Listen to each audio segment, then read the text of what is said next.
हम ये क्यों नहीं समझते? वेद है, शास्त्र है, पुराण है, धर्म ग्रंथ है, मंदिर है, मस्जिद है, गुरुद्वारे हैं, गिरजाघर है, कथावाचकों की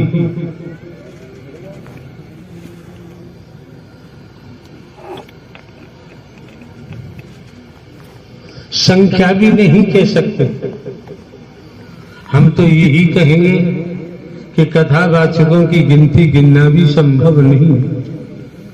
लड़कियां भी हैं, स्त्रियां भी हैं जो कथा वाचक है, पुरुषों में भी कोई कमी नहीं। लेकिन देखने की बात यह है, समझने की बात यह है कि हम में परिवर्तन क्यों नहीं हो रहा है।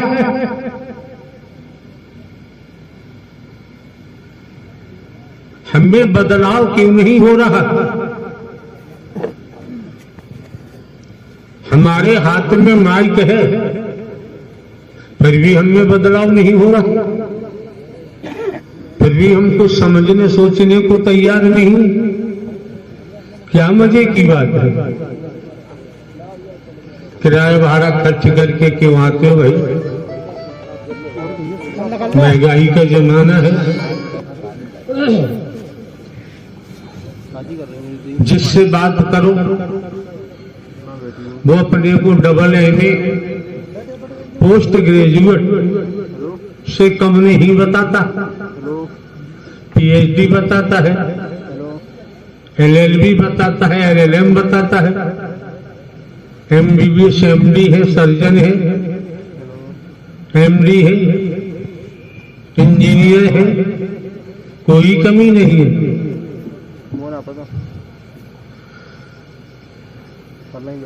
अगर उनके हृदय को खोजा जाए, मन मस्तिष्क को देखा जाए, तब स्थिति साफ हो जाती है। जैसे आपके सामने बाबा जी खड़े हैं, ये वास्तव में बधाई के पात्र हैं। उम्र दराज है दुनियावी तौर पर। अभी इन्होंने सत्य ही बोला कि मैं अपराध करता था, चोरी डकैती बदमाशी करता था, व्यभिचार करता था, बलात्कार करता था, रेप करता था। इनका जो वजन है अपराध और पापों का, खोलने से ही ये हल्के हो रहे होंगे। क्या महात्मा जी? प्रभु जी हल्के हो रहे हो। सत्य बात है ये प्रभु जी। और इस पाप को, अपराधों को दबाए बैठे रहे तो भारी होते जाएंगे। कैसे भारी? एक लिहाफ है, 20 लिहाफ बांध दो और व्यक्ति उठा करके 20 लिहाफ को लेकर किलोमीटर तक चला जाएगा। एक लिहाफ है, एक लिहाफ को पानी में भिगोकर कहो कि ये ले जा, तो वो एक लिहाफ उस पर चल नहीं सकता। उसमें पानी भर गया है, उस पानी को निचोड़ दो और सुखा लो, फिर एक नहीं 20 लिहाफ आप उठा के ले जा सकते हैं। वही महात्मा जी ने किया है। इनका शरीर रूपी लिहाफ है, कितना गंदा है, कितना मटमैला है, कोई उपमा भी नहीं दे सकते। अब इन्होंने बता ही दिया है, तो खोल खोल के अपनी कमियां, अपनी बुराइयां महापुरुषों के सामने रख रहे हैं, संत जनों के सम्मुख रख रहे हैं। वैसे वैसे बाबा ये हल्के होते जा रहे हैं।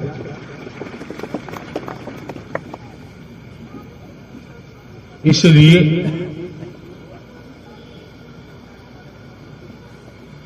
दुनिया में आप क्या करते हैं आप जाने, लेकिन सत्य के साथ में बैठे हो, यहां झूठ नहीं बोलना चाहिए।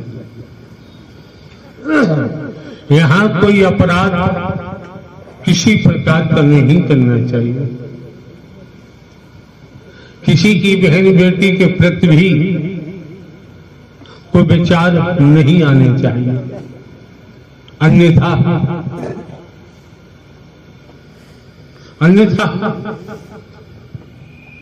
श्री कृष्ण जी और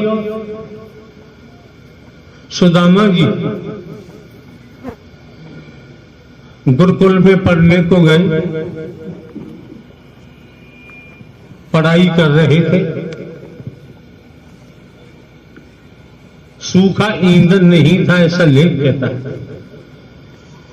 श्री कृष्ण सुदामा को संदीपन गुरु की धर्म पत्नी ऋषि पत्नी ने श्री कृष्ण सुदामा को बुलाया, कहा कि भोजन बनाने को सूखा ईंधन नहीं है, जंगल जाओ सूखा ईंधन लेके आओ। चल दिए। सुदामा पीछे था, सुदामा को आवाज दिए, लेख की बात है, इसमें हमारा कोई शब्द नहीं। सुदामा लौट के आया, एक कपड़े में पोटली में भुने हुए चने बांध के दिए सुदामा को। भूख लगे दोनों बांट के खा लेना, ऐसा लेख है। दोनों चले जाते हैं, सूखी लकड़ी बटोरी इकट्ठी की, बरसात आ जाती है, ठंडी ठंडी हवा चलने लगती है। सुदामा वृक्ष की डाली पर बैठा हुआ चने चाव रहा था। श्री कृष्ण आ जाके उन्होंने कहा, सुदामा गुरु माँ ने कुछ खाने को दिया, यार भूख लगी है। सुदामा ने कहा, मुझे कुछ नहीं किया। कि तेरे दांत कैसे कट कट कट बोल रहे हैं? सुदामा ने कहा, तुझे दिखाई नहीं देता?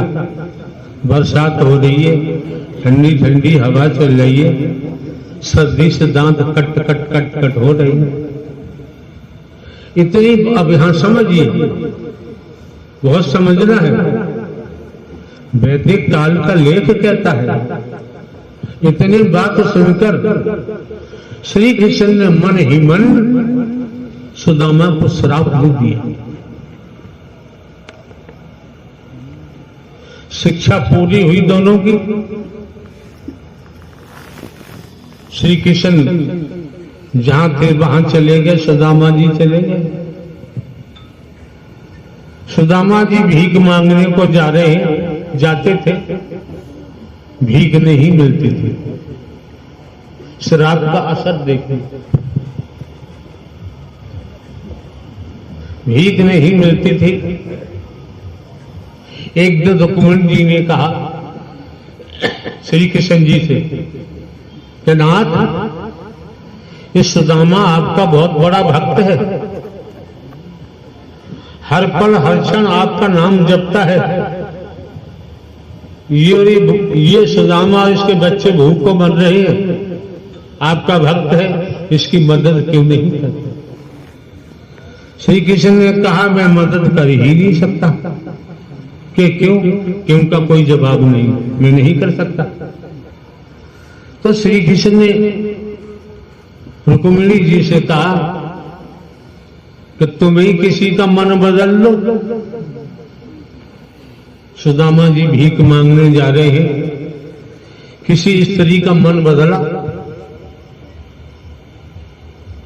दरवाजे की कुंडी खोलकर बाहर आती है।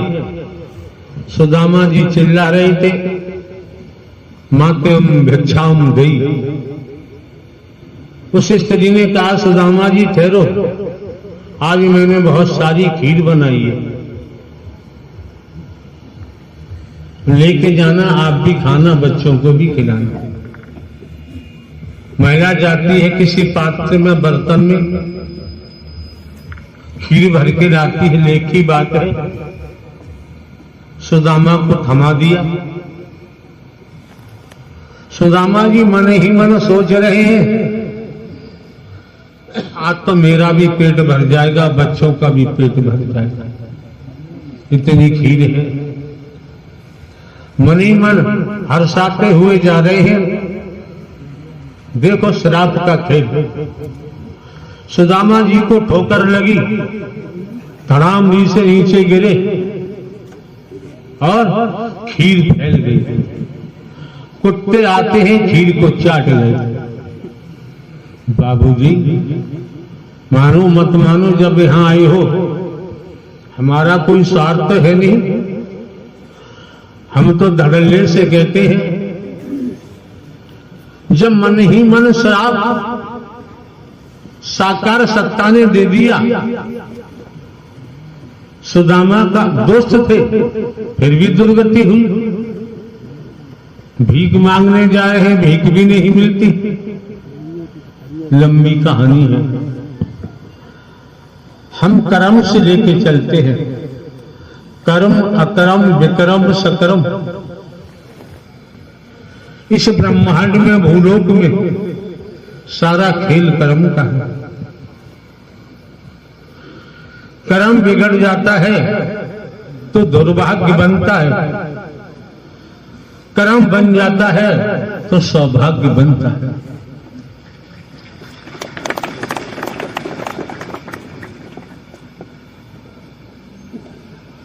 कर्म से ही राजा बन जाते हैं।